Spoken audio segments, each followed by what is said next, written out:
오늘 주시는 하나님의 말씀은 잠언 3장 25절부터 29절 말씀까지입니다. 할렐루야. 자, 오늘은 25절부터 시작되겠습니다. 25절 말씀을 보면 너는 갑작스러운 두려움도 악인에게 닥치는 멸망도 두려워하지 말라.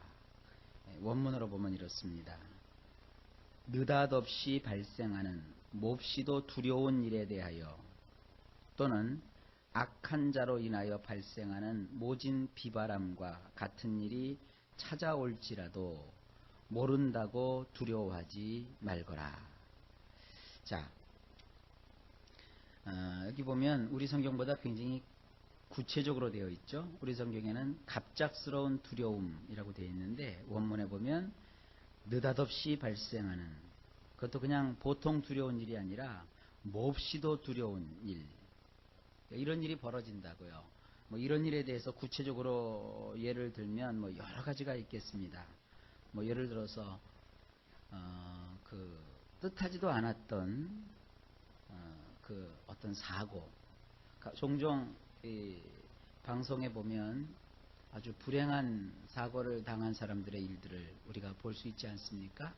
그런 것을 생각하게 되고, 두 번째 경우는 또한 악한 자로 인하여 발생하는 모진 비바람과 같은 일이 찾아올지도 모른다고 두려워하지 말거라. 예를 들어 북한에 있는 저 양반들이 그냥 아무 어떤 경고나 경보를 바라지도 않고 댐을 방류해서 우리 남한 측에 흐르는 강물에 물이 불어나서 그냥 넋놓고 가서 가족들끼리 또 친척들끼리 거기서 캠핑을 하고 있는데 갑자기 물난리가 나서 그들이 큰 곤경에 빠지거나 때로는 목숨을 잃게 되는 그런 경우, 나는 선하게 살고 나는 양심적으로 살고 바르게 사는데 이런 악한 자들에 의해서 발생하게 되는 모진 비바람, 이런 일들이 우리 인생에 즐비하게 있다고요. 그런데 오늘 이 잠언에서는 뭐라고 얘기합니까? 그런 일들이 찾아올지도 모른다는 그런 두려움을 가지지 말아라. 왜 그러느냐? 그것이 26절입니다.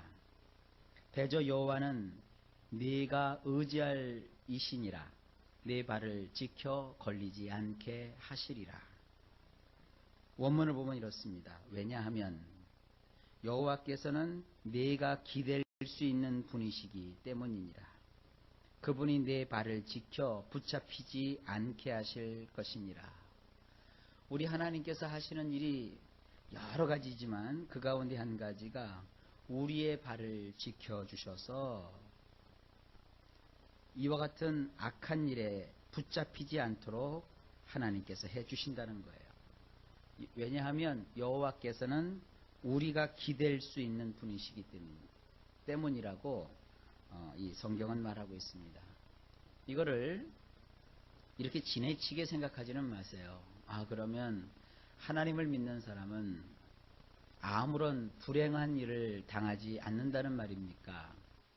또 한 가지 더 나가서 예수를 믿는 사람 가운데서도 어떤 불행한 일을 겪는 사람이 있거든요. 근데 그 불행한 일을 겪는 사람은 하나님께 밉보여서 하나님께서 그를 지켜주지 않은 것입니까? 이런 식으로 하나님의 말씀을 대하면 그것은 하나님 말씀을 베베 꼬아서 이렇게 접하는 것입니다. 지금 이 말씀의 교훈은 그런 것이 아닙니다. 하나님을 믿는 사람들이 가지게 되는 인생의 확신을 말씀하고 있는 겁니다.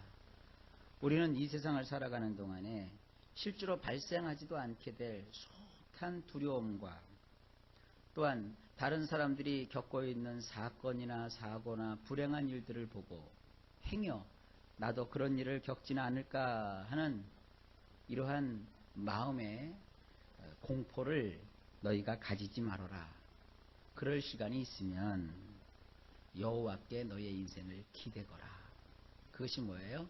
지혜라는 겁니다. 실제로 우리가 염려하고 근심하는 것들이 다 현실로 이루어지지 않습니다. 이루어지지도 않고 나에게 다가오지도 않을 그런 일들을 놓고 미리 걱정하고 두려워하고 공포스럽게 여기는 것은, 이것은 하나님 앞에서 지혜롭지 못한 것입니다. 어떤 불행이 혹 우리에게 찾아올 수 있고요. 뜻하지 않던, 예기치 않던 사건이 우리 인생의 행로에서 우리에게 도사리고 기다릴 수도 있어요. 그러나 그걸 또 기억하십시오.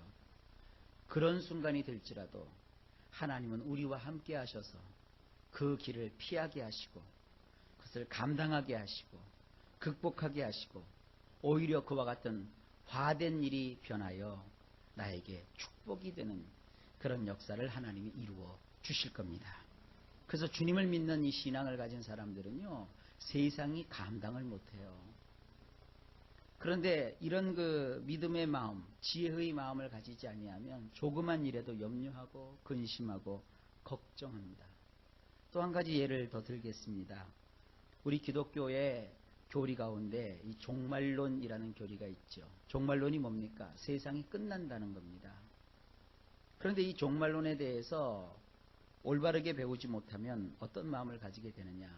종말에는 두려운 일들이 참 많거든요. 하늘과 땅이 그야말로 개벽을 이룰 정도로 혼란 속에서 뒤엎어지게 돼요. 그리고 사람들의 마음속에 사랑이 식어지고 돈을 좋아하고, 그리고 서로 사람들끼리 반목하고 질시하고 전쟁을 일으키고 싸우고 다투고, 이런 정말 불교식 용어로 하면은 아비귀환의 지옥과 같은 세상이 이 종말의 세상이다라고 성경에 기록되어 있어요. 그런 것을 연구하고 또 그런 것을 듣고 또 그런 것을 접하게 되면 사람들의 마음속에 괜한 두려움이 가득 차게 됩니다. 기독교가 말하는 세상의 종말은 세상이 끝나니까 이제 모든 것을 다 포기하고 두려움 속에서 벌벌 떨어라, 그런 뜻에서 하나님께서 말씀하고 계시는 것이 아닙니다. 인간의 죄가 무르익어서 이렇게 세상의 심판의 날이 다가와 그야말로 종말적 현상이 생길 것이다. 그러나 우리에게 뭐라고 합니까? 끝까지 참고 견뎌라. 그럴지라도 너희들은 모이기에 힘써라. 너희끼리 서로 화목하라. 그리고 믿음의 주여 온전케 하시는 예수님을 바라보라. 기본적인 신앙의 원리를 성경은 계속 강조하고요. 시시때때마다 우리를 지키시고 보호하시는 하나님에 대한 믿음을 가져라고 성경은 계속 얘기하고 있습니다.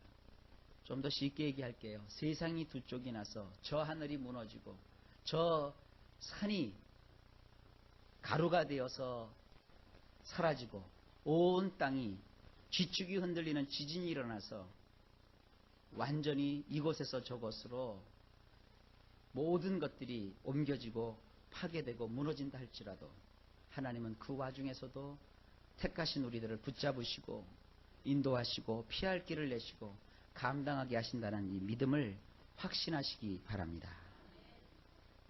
자, 27절입니다. 내 손이 선을 베풀 힘이 있거든 마땅히 받을 자에게 베풀기를 아끼지 말며, 이제 생활 속의 지혜를 말씀하고 있어요. 25절부터 26절까지는 삶을 살아가는 데 있어서의 확신을 가지고 살아라, 그런 것이고요. 27절에는 이제 생활 속에 우리가 어떤 지혜를 가져야 되는지를 말씀하고 있습니다. 원문으로 읽어보면 이렇습니다. 내 두 손에 강력한 힘이 있어 그것을 행할 수 있다면 받을 만한 사람에게 잘해주는 것을 관두지 말거라. 제가 이 의역을 하지 않고 거의 직역을 했습니다. 그래야 좀 더 뜻이 분명해질 수 있기 때문이죠. 자, 우리 두 손이 있어요. 근데 이 두 손에 강력한 힘이 있어요. 그 강력한 힘이 있는데 이제 그 강력한 힘을 발휘할 수 있는 그러한 기회가 나에게 주어졌어요. 그럴 때 받을 만한 사람에게 잘 해주는 것을 관두지 말라. 왜 우리가 그런 마음이 들 때가 있잖아요. 아유, 저 사람 참 미워. 하는 짓이 너무 얄미워. 안 도와줄 거야. 안 해줄 거야. 저 사람도 한번 당해봐야 돼. 이런 생각 여러분 가질 때가 있잖아요. 그런 생각하지 말아라 이거예요. 너에게 힘이 있어서 누군가에게 그 힘을 발휘할 수 있는 그런 위치가 되고 그런 기회가 되면 상대가 선한 사람이 되었던 악한 사람이 되었던 내 마음에 드는 사람이 되었던 들지 않는 사람이 되었던 그런 사람에게 잘 해주는 것을 관두지 말라. 우리는 어때요? 전에 천대받고 무시받다가 내가 잘 됐어요. 그래서 그 사람에게 뭔가 이렇게 해줄 수 있는 그 사람보다 훨씬 나은 위치에 딱 섰어요. 그럴 때 보통 사람들은 어떻게 합니까? 다른 사람은 내가 다 도와줘도 나를 괄시하고 나를 멸시했던 너만큼은 내가 도와줄 수 없어. 그래서 내가 힘이 있을 때 그 힘을 사용해서 어떻게 해요? 상대를 제압하고 누르고 기를 죽이고 그리고 자기의 어떠한 그 대단하게 높아짐에 대해서 과시하고 싶어하는 그런 마음을 갖는다고요. 그게 지혜가 아니라는 거예요. 하나님이 우리에게 재력의 힘을 주시고 또 많이 공부한 어떤 지적인 그런 힘을 주시고 어떤 인생에 남에게 좋은 것을 베풀 수 있는 그런 위치적인 어떤 명예를 주셨으면 그때는 그것 가지고 원수 갚고 복수하고 휘두르고 또 과시하는데 그걸 사용하지 말라 이거예요. 너희는 그렇게 하나님이 힘을 주시면 뭐냐? 잘해주라는 거예요. 근데 아무에게나 다 잘해주라 그렇게 말씀하고 있지 않아요. 받을 만한 사람에게 잘해주어라. 그러니까 여러분들이 판단을 해서 만약에 저 사람은 내가 도와주면 고마움을 전혀 모를 사람이고 또 오히려 도와줌으로 인해서 하나님 앞에 온전하게 서기보다는 자기가 잘난 줄 알고 그리고 오히려 하나님의 뜻에 저 사람을 도와주는 것이 옳지 않다라는 그런 판단이 있을 때 그 사람은 받을 만한 사람은 아니잖아요. 그렇다고 해서도 그 사람을 복수하거나 그 사람을 궁지에 몰아넣지는 마십시오. 그러나 저 사람은 그때는 나도 없이 살았고 또 자기도 없이 살았는데 남을 도울 처지가 안 됐는데 내가 그 사람한테 가서 좀 도와달라고 했을 때 매몰차게 그래서 끄는 것이구나. 자기도 어려움 속에 있는데 나를 도와줄 형편이 안 됐지. 그래서 그때 나를 그렇게 힘들게 했던 거야. 그렇게 이해를 하고 그러나 저 사람 지금 내가 조금 도와주면 고마워하고 그리고 예전에 나에 대해서 못되게 굴었던 것에 대해서 심각하게 뉘우치고 그렇게 살아갈 사람이야. 그럼 그 사람은 뭐예요? 받을 만한 자격이 있는 거예요. 그런 사람에게는 어떻게 하라? 잘해주어라. 그 잘해주는 일을 관두지 말지어다. 제가 이것을 왜 직역을 그대로 했냐면 바로 이런 표현 때문이에요. 잘해주는 것을 관두지 말아라. 이건 뭐예요? 계속 그 사람들에게 잘해주어라. 이것이 지혜입니다. 여러분 살다 보면 원수 갚고 싶은 사람이 있잖아요. 내가 좀 기회가 되면 그냥 저 사람을 어떻게든지 좀 골려 먹어야 되겠고 내가 당한 것을 그대로 되갚아줘야 되겠다 하는 그 미움살이 있는 사람이 있잖아요. 그런 사람들을 대해서 하여간 복수한다든지 보복한다든지 그렇게 하지 마시고 잘 판단해서 받을 만한 사람이면 잘해주는 것, 이것이 지혜입니다. 그 다음에 28절입니다. 내게 있거든 이웃에게 이르기를 갔다가 다시 오라 내일 주겠노라 하지 말며. 원문은 이렇습니다. 내 동료에게 갔다가 다시 오라 내일 내가 줄 것이라고 말하지 말거라. 내게 그것이 있다면 말이다. 자, 우리가 없다면 못 도와줘요. 나도 나 스스로 챙기기도 어려운데 남을 도와주는 것은 어렵죠.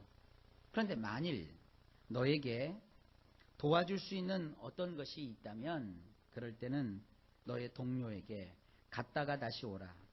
내일 내가 줄 것이다. 이건 거절의 표시거든요. 나는 너 도와줄 수 없다. 그렇게 하지 말라 이거예요. 저는 여러분들에게 두 가지를 요 말씀에서 전해드리고 싶어요. 첫째는 남에게 베풀 수 있는 정도의 하나님이 주시는 축복을 받아 누리십시오. 그리고 두 번째는 다른 사람들에게 잘해주는 것도 좋지만 특별히 동료에게 잘해줘야 돼요. 내 가까운 사람에게 잘해줘야 돼요. 제일 중요한 게 누구냐? 가족이에요. 가족. 그 다음에 또 나를 알고 있는 친척이나 또 친구예요. 여러분 가까이 있는 사람에게 잘 못해주고 가까이 있는 사람들을 챙겨주지 못하는 사람이 밖에 나가서 뭐 남들에게 퍼주고 잘하고 그런 거 그렇게 아름답지 않습니다. 저 실제로 이런 사람을 봤어요. 아주 봉사활동을 잘해요. 가서 무슨 뭐 노인회관에 가서도 노인들을 이렇게 막 이렇게 해주고 봉사해주고 또 주변에 불행한 사람, 불쌍한 사람들 이렇게 수용되어 있는 수용시설에 가서 밥도 해주고 빨래도 해주고 그리고 가서 뭐 애들도 봐주고 그러는 사람이 그 집안을 보면 그 시부모하고 갈등이 있어가지고요. 집에 가면 이건 호랑인지 아주 퉁퉁퉁 터리고 말이죠. 그리고 밖에 나오면 천사고 이거 거꾸로 사는 거예요. 또 자기 다니는 교회의 교인들한테는 정말 못되게 굴고 또 자기를 위해서 기도해주는 목사님에게 대해서는 뿔이 났는지 막 들이받고 그런 사람이 웬 밖으로 돌아다녀서 다른 교회 목사님들은 막 그냥 황제받들듯이 받들어주고 다른 교회 집사님들하고는 어울려서 막 하하대고 그러다가 자기 교회만 들어오면 싹 바뀌어서 완전히 이상하게 그렇게 하지 말라 이거예요. 항상 이 선을 베풀고 아량을 베풀고 좋은 일을 할 때는 물론 내 식구만 챙기는 것도 문제지만 여기서는 너희 가까이 있는 사람부터 시작하라 이거예요. 그래서 여러분들 여러분의 가족이 화목해야 되지 않겠어요? 그 가족이라는 것 안에는 또 확장가족이라는 것이 있습니다. 확장가족. 이 확장가족을 우리는 친척이라고 말해요. 친척들 중에서도 예수 믿는 사람들이 잘 왕래가 없는 친척들은 어느 때 왕래가 없어요? 우리 예수 믿는 분들은 이제 신앙적 이유 때문에 왕래가 없을 때가 있고요. 대부분 신앙적인 이유 때문보다는 뭐예요? 금전적인 이유 때문에 서로 왕래가 없어요. 친척들끼리 돈 꿔주고 돈 안 받고 그것 때문에 의의가 상해가지고 쳐다도 안 보고 막 그러잖아요. 혹시 여러분 중에 그런 친척들이 있으면 오늘이라도 전화라도 좀 하세요. 그리고 아니면 뭐 이렇게 요즘 포도 싸니까 포도라도 좀 이렇게 싸서 가지고 가서 좀 주시고 무슨 말씀인지 아시겠죠? 이렇게 가까운 동료에게 여러분이 있다면 그렇게 베풀 수 있기를 바랍니다. 그래서 제가 두 가지를 빌었어요. 여러분이 먼저 하나님 주시는 축복을 받으시고 또 두 번째로는 먼저 가까운 데 있는 사람들부터 그렇게 잘해주는 그런 삶을 사는 것이 뭐다? 지혜다. 그 다음에 마지막으로 29절 내 이웃이 내 곁에서 평안히 살거든 그를 해하려고 꾀하지 말며. 자, 원문엔 이렇게 돼 있어요. 내 이웃을 대적하여 악한 뜻으로 쟁기질을 하지 말거라. 그래야 그가 너와 함께 곁에서 평탄하게 거주하게 되느니라. 자, 28절에서는 너에게 힘이 있다면 그 사람에게 베푸는 것을 아까워하지 말아라 그렇게 말씀하시고 29절에는 이제 그 사람 곁에 있는 사람과 평탄하게 같이 더불어 살으려면 어떻게 해야 되느냐? 이웃을 대적하여서 악한 뜻으로 쟁기질을 하지 말아라 그랬어요. 도시에 사는 분들은 쟁기가 뭔지도 모르는 사람도 많습니다. 여러분 쟁기가 뭔지 알죠? 쟁기질. 이렇게 쟁기질을 하는 이유가 뭐예요? 흙을 이렇게 뒤집어 놓는 거예요. 흙을 이렇게 뒤집어 놓을 때 이 쟁기질을 해요. 그리고 딱딱하게 굳은 이런 그 돌덩어리처럼 굳은 흙도 이 쟁기질을 몇 번 하면 그것이 다 풀어지게 말이죠. 그런데 여기서 이 쟁기질은 좋은 뜻으로 쓰인 쟁기질이 아니에요. 악한 뜻으로 이웃에게 대하여 쟁기질을 하지 말아라. 이 쟁기질은 뭐냐면 뒤엎는 거예요. 뒤엎는 거예요. 가만히 있으면 되는데 와서 쟁기질 하듯이 콩콩 마음을 찍어놓고 상하게 해놓고 뒤엎어놔요. 그렇게 하지 말아라 이거예요. 그것은 지혜가 아닙니다. 그러면 쟁기질을 당한 상대방이 내 얘기는 좋게 하고 다닐까요? 여러분, 이게 지혜입니다. 그래서 우리는 세상 살아갈 때 내 눈에 보는 대로, 내 마음에 느끼는 대로 그렇게 살아가지 마셔야 돼요. 우리가 이웃과 더불어 이 세상을 살아갈 때 가장 중요한 것이 뭐냐면 이웃과 더불어 평탄하게 사는 거예요. 서로가 사이좋게, 서로가 기분 좋게, 서로가 위해주고, 서로가 인사해주고, 화목하게 지내는 것. 이런 것이 지혜입니다. 평생 여러분 쟁기질 하지 마세요. 땅에다 쟁기질 해야지 사람 마음을 쟁기질 하지 마세요. 그리고 이렇게 가정에서 생활하다 보면 부부가 살다 보면 부부끼리도 서로 쟁기질 할 때가 있죠. 그러면 같이 못 사는 거예요. 서로가 위해주고 또 평탄하게 살아가는 것이 중요합니다. 우리부터 이렇게 말씀을 깨닫고 하나님의 지혜를 아는 우리부터 쟁기질을 금하셔야 됩니다. 자, 이렇게 생활 속에 참 많은 지혜를 하나님께서 이제 알려주기 시작합니다. 굉장히 많아요. 이 잠언 전체에 이런 그 생활 속에 필요한 지혜들이 얼마나 많은지 몰라요. 한 시간도 놓치지 마시고 이 말씀을 통해서 여러분들 하나님 주시는 인생의 지혜를 다 깨달으시고 또 실천하시고 간직하는 그런 축복이 있기를 예수님의 이름으로 축원합니다.